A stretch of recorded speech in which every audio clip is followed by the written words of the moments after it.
Trial run అనంతరం మే నుంచి Bhogapuram airport నుంచి రాకపోకలు సాగించేందుకు ఏర్పాట్లు జరుగుతున్నాయి. విశాఖ ఇంటర్నేషనల్ ఎయిర్పోర్ట్ కు ప్రత్యామ్నాయంగా గ్రీన్ ఫీల్డ్ ఎయిర్పోర్ట్ నిర్మించగా భవిష్యత్తులో ఇక్కడి నుంచే డొమెస్టిక్ ఇంటర్నేషనల్ కార్గో సర్వీసులు నిర్వహించనున్నారు. ఇది ఉత్తరాంధ్ర అభివృద్ధికి కీలక కేంద్రంగా మారనుంది. భోగాపురం ఎయిర్పోర్ట్ రన్వేపై ట్రయల్ రన్ సక్సెస్ అయితే ఇక అన్ని విమానయాన సంస్థల కార్యకలాపాలకు మార్గం సుగమం కానున్నాయి. ఫ్లైట్స్ అన్ని భోగాపురం నుంచి నింగికెగురుతాయి.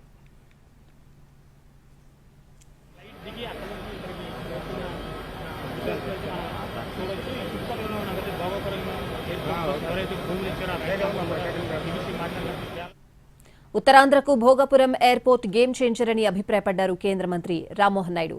ఎయిర్పోర్టుతో కనెక్టివిటీ పెరగడంతో పాటు రియల్ ఎస్టేట్, కార్గో సర్వీస్, ఉద్యోగ ఉపాధి కల్పన పెద్ద ఎత్తున జరుగుతుందని అన్నారు. వ్యవసాయానికి అనుసంధానం చేస్తే ఉత్పత్తులను ప్రపంచానికి పరిచయం చేయొచ్చన్న రామ్మోహన్ నాయుడుతో మా ప్రతినిధి వెంకట్ ఫేస్ టు ఫేస్.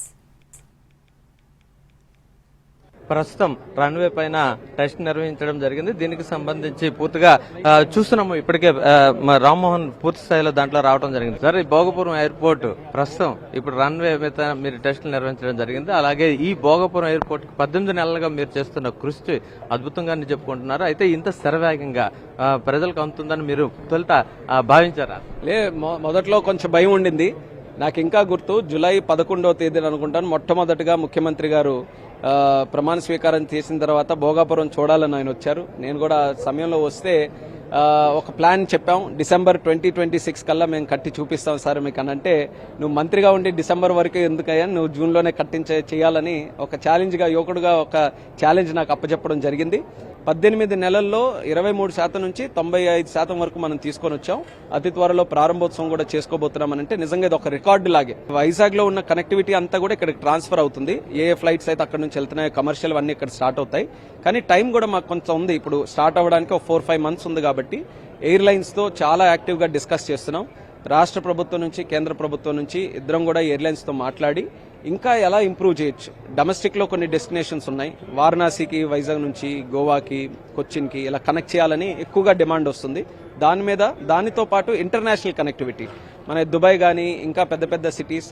ఇంకా నేను ఇంకొక ముఖ్యంగా నేను తీసుకునేది ఏంటంటే, హైదరాబాద్ నుంచి నేరుగా అమెరికాకు ఒక ఫ్లైట్ వేయాలి. తెలుగు వాళ్ళందరికీ కూడా ఎంతో మంది అక్కడ ఉన్నారు. సో ఆ ప్రయత్నం చేస్తున్నాను.